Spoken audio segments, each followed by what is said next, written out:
Explain with example what are public goods and private goods. Public goods क्या होते हैं, question 1 में हम पढ़ चुके हैं इसी सेक्शन बी के। प्राइवेट गुड्स जान लेते हैं। प्राइवेट गुड्स आपके वो गुड्स होते हैं जिसको ओन और कंज्यूम किया जाता है इंडिविजुअल के द्वारा, और जो मेनली प्रोड्यूस किए जाते हैं प्राइवेट फर्म्स के द्वारा मुनाफा अर्न करने के लिए। वो इसको जो भी मतलब बेचते हैं मार्केट प्राइस पे बेचते हैं इसको, ठीक है।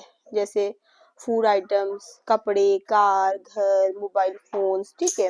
ये सब आपके प्राइवेट गुड्स में आ जाते हैं। कैरेक्टरिस्टिक्स है इनका, राइवलरी इन कंजप्शन, मतलब अगर एक पर्सन उसको कंज्यूम कर ले तो दूसरा जो है सेम यूनिट को यूज नहीं कर सकता, उसके लिए दूसरी चीज होगी, ठीक है। अब जैसे मैगी का पैकेट है, अब जो किसी एक ने कंज्यूम कर लिया दूसरा तो दूसरी पैकेट खरीदेगा ना, ठीक है। बट पब्लिक गुड्स के केस में ऐसा नहीं होता। सेकंड, एक्सक्लूडेबिलिटी, इसका मतलब लोगों को हम प्रिवेंटेड एक्सक्लूड कर सकते हैं अगर वो इसके लिए पे नहीं करते हैं, ठीक है। जो पे करेगा वो उसको यूज करेगा। बट पब्लिक गुड्स के केस में क्या होता है कि भी कोई नेशनल डिफेंस की सर्विस है, रोड है, हम किसी को भी एक्सक्लूड नहीं कर सकते हैं। इनका इंडिविजुअल कंजप्शन होता है, पब्लिक गुड्स का आपको कलेक्टिव कंजप्शन होता है। इनको हाउस होल्ड या इंडिविजुअल यूज करते हैं। मार्केट प्राइस मतलब सोल्ड किया जाता है मार्केट में मुनाफे के लिए, ठीक है। तो वही है कि पब्लिक गुड्स आपके गवर्नमेंट के द्वारा ओन किए जाते हैं, प्राइवेट गुड्स इंडिविजुअल के द्वारा ओन किए जाते हैं। पब्लिक गुड्स का कंजप्शन कलेक्टिव होता है, प्राइवेट गुड्स का इंडिविजुअल कंजप्शन होता है, ठीक है। बाकी हम इसका पढ़ चुके हैं, ठीक है। क्वेश्चन थर्ड ये था कि what do you understand by functional finance और इसकी इंपॉर्टेंस क्या है। तो ये जो कंसेप्ट था फंक्शनल फाइनेंस का, ये हमें इकोनॉमिक्स अब्बा पी लैनर के द्वारा दिया गया था।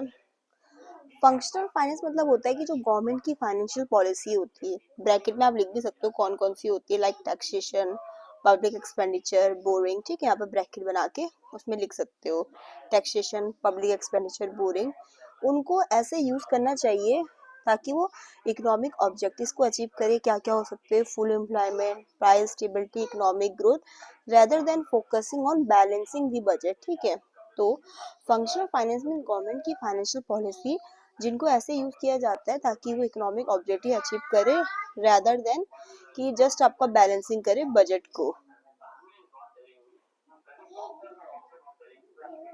तो मतलब जो आपके इकोनॉमिक्स उनके हिसाब से ये था कि जो मेन एम है गवर्नमेंट का कि वो है कि गवर्नमेंट फाइनेंस का कोई इकोनॉमी हमारी अच्छे से फंक्शन करे। इवन अगर हमारी इकोनॉमी को अच्छे से फंक्शन कराने में बजट में डेफिसिट सरप्लस भी हो रहा है तो चलेगा, बट इकोनॉमी हमारे अच्छे से फंक्शन करे। अब आपकी इम्पोर्टेंस क्या हो सकती है फंक्शनल फाइनेंस की, देख लेते हैं। फर्स्ट है, एक तो ये हमें हेल्प करता है कि इससे हम अचीव करें फुल एम्प्लॉयमेंट, अर्थात गवर्नमेंट इंक्रीज करती है पब्लिक एक्सपेंडिचर को, रिड्यूस करती है टैक्सेस को, ताकि ज़्यादा से ज़्यादा जॉब क्रिएट कर सके और अनएम्प्लॉयमेंट को रिड्यूस कर सके। सेकंड इसका वही जो हमने उसमें पढ़ा कि मेंटेनिंग प्राइस स्टेबिलिटी, ठीक है। फिस्कल पॉलिसी के टूल्स यूज किए जाते हैं इन्फ्लेशन डिफ्लेशन को कंट्रोल करने के लिए इकोनॉमी में, ताकि प्राइस में स्टेबिलिटी बनी रहे।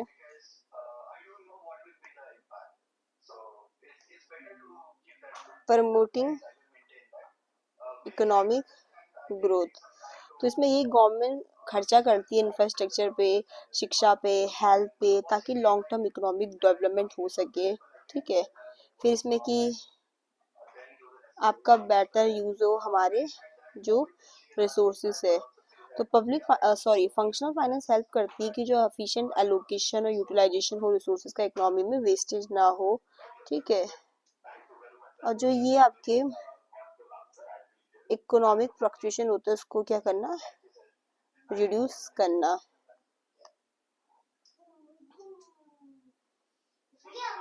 ठीक है। रिड्यूसिंग इकोनॉमिक फ्लक्चुएशन, गवर्नमेंट क्या करती है, मतलब आप गवर्नमेंट दखल अंदाजी तो करती है ना स्टेबलाइज करने के लिए इकोनॉमी को ड्यूरिंग रिसेशन डिप्रेशन, ताकि फ्लक्चुएशन को रिड्यूस कर सके।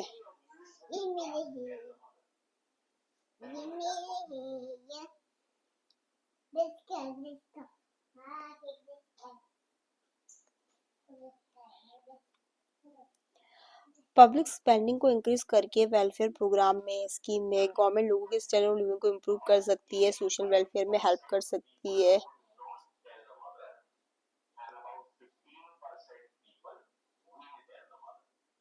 Reduction of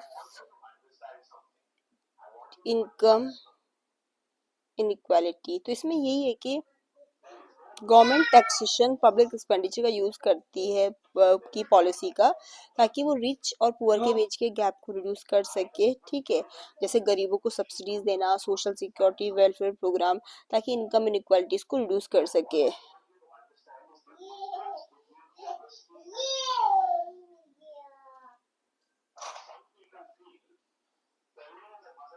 increment in investment, taxes को लो करके, सब्सिडी दे के, गवर्नमेंट स्पेंडिंग से फंक्शनल फाइनेंस कहीं ना कहीं प्राइवेट और पब्लिक इन्वेस्टमेंट को इंक्रीज करता है, जो आपका प्रोडक्शन एम्प्लॉयमेंट में हेल्प करता है। तो ये थी आपकी उसकी इम्पोर्टेंस।